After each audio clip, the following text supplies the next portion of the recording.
Hi guys, this is Leif, aka EvilNerdINC. I had some requests to see the type of equipment that I use, the type of setup that I use when I'm altering. You can kind of see it a little bit in the video that I did before, and then I'm going to be shooting some more videos as well.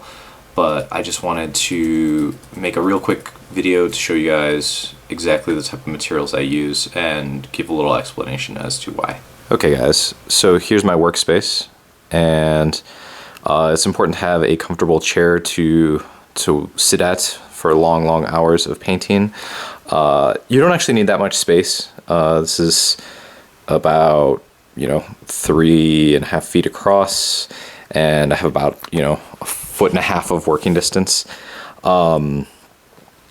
So basically, all of the supplies that you'll need break down like this. You need a plastic container for water. This is basically this is a piece of Tupperware actually that I repurposed for this. It can be literally anything. I've seen lots of people use coffee mugs or disposable like cups and things like that. I prefer something that's a little bit shorter and wider, but you want something that holds a good amount of water so you don't have to change your water out too frequently. The reason for it to be a little bit wider is that I don't have to pay as much attention when I'm dipping brushes in to get water. Next is a palette. This is a rather dirty palette at the moment because I've been altering and I need to clean it. It's just plastic, cheap plastic, that palette that you can get at any paint store, really. I used to use, for miniature painting, I used to use like a wet palette, one that made by P3, but I have since gone to this because I use such thin layers that I need to have very good control of the thickness of my paint, and I can get that on a dry palette as opposed to most wet palettes. Also, if you're looking for something, you don't want to go and buy a specific palette. What works really well is a tile, like from an Ace Hardware or something like that. That will replace this very well. You get a smooth surface, so you have to be careful that's not on an angle, because the water or the paint, if it's thin too much, will run off. Whereas this, you can see there's all these divots, and so I can kind of use different areas. Like I can use a green and a yellow and a black and a gray. I can work with a lot of different colors all at once, but that's why I'm using this instead of a tile. Over here, these are wireless headphones. I often listen to music because I need white noise in the background. So that's just up to you. Make your work environment comfortable, but most artists will tend to do that. This is like a little folio of some of my paintbrushes. So I really tend to use 3 paintbrushes. These 3 right here. I'll move the rest of these kind of to the side. One of them is a large flat tip brush.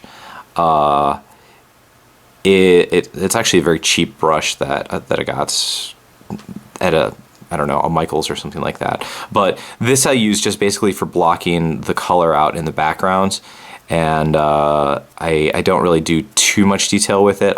When I'm trying to do some smoke effects and stuff like that, I may end up going back to this because I can get some interesting strokes with that. And then these 2 are the main brushes that I use. This is a Games Workshop or Citadel brush, and it's a standard brush. Let me see if I can get a better angle on that for you.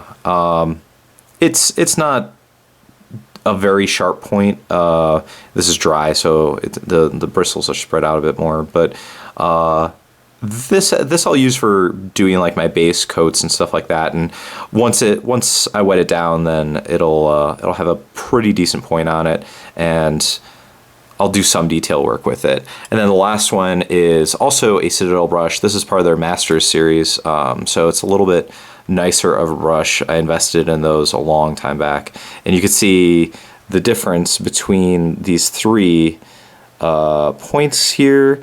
That one's significantly smaller, and then when it gets wetted down, it is a much finer tip point. This has been getting a lot of use over time, and that's what I do. Some other tools of the trade. I have a Prismacolor. This is a 0.01, it looks like, or maybe it's 0.1 artist pen. So I'll use this for lining in cards, like older style cards, like Force of Will and stuff like that I've done. The Volcanic Island. I'll show you some progressions of those, but I won't do the Prismacolor in this video. I'm just showing the tools. And then I have a razor blade. So this is just an X-Acto standard that you're gonna find anywhere else.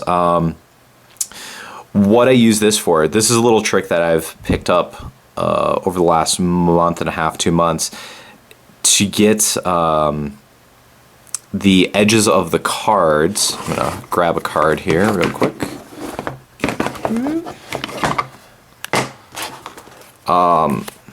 Like this is a newer card. Let's look at an older card. So with this disc right along here on these two sides, we're gonna see these lines get extended out to the edge of that box. Normally they aren't.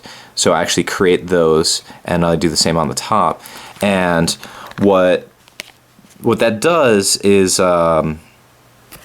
it creates the illusion of those boxes being there in the first place. And so that's what I'm using the pen for. Within the boxes, though, sometimes you'll go over with a little bit of paint or something, you'll misstroke onto it, and what I'll use the razor blade for is very, very, very carefully to remove the paint if it comes up onto the edge. And I don't suggest most people attempt that. I've been using razor blades for a very long time as I've been professionally doing art and altering cards and miniatures, and I have a very good command of how much pressure I can put on something without even you know, making any impact on the card whatsoever. So like I can run my finger over this at lots of different pressures, and you know, of course I'm fine. So don't do that at home, kids. You know, I would suggest most people not use the razor blade. I'll demonstrate that technique in a later video, which I'll put like right here, and then you guys can see exactly what it is that I'm talking about. But that's enough of the brushes. Over here, we also have, this is what I started on actually. When I first started painting Magic cards, I would go out to Barnes & Noble's because I didn't have a very good workspace. I would use one of their tables, put my headphones on, and I would paint cards, and I needed something to paint on so I wouldn't get their tables dirty and destroyed. And so that's what all of this is various paints from, you can see here, like there was a card in between here, and I was obviously painting some black around that. I find that I still end up using this just to raise the surface up a little bit. It's just a piece of foam board, and to soften it in case I have to cut or anything like that, like pieces of tape, so things that I'm not typically doing for the card. I'm not really cutting any cards or anything like that, but I use that just as a platform to raise it. What I typically do now is I use paper towels. I'll just fold a paper towel in half and set it on top of here. And the advantage of doing that I found is that when I was painting on these surfaces, the paint would stick on there, and it wouldn't always dry. And if I pulled the card across it, it would sometimes get on the back of the card. So by using paper towels instead, you just put a paper towel down. You can paint over the card onto the paper towel. It soaks up any of the excess paint, and when you move the card around on it, you're much less likely to get the back of the card dirty. So I highly recommend using paper towels. I also use paper towels for dabbing my brushes after I use my water bottle to clean my brush, which I do frequently in between different colors of paints. I will have some paper towels sitting right next to my board, in between my palette and my board, and I can wipe them off. Last but certainly not least, and this is probably what most people are going to be interested in, are the paints. Pretty much I use Citadel paints, or paints from Games Workshop. Citadel is the company that makes all the paints for them. And then I use the Privateer Press, or the P3 line. Both of these paints are designed for painting miniatures. The reason that I use them is they're extremely high quality paints. They're only about, let's see if I can get one that I can see the amount in there. They are 0.4 fluid ounces, or 12 milliliters. And they cost about $4 a piece, like $3.78 or something like that. So they're rather expensive, but they're super opaque and they thin a lot. So I get a lot of use out of them. In fact, like, these paints are the ones that I've been using for like about the last 150 cards. And we can see there's 3, 6, 9, 12. There's 24 of them here. I've only had to replace the gray, and I'm getting close to replacing the black and white as well. So they're in no particular order right now.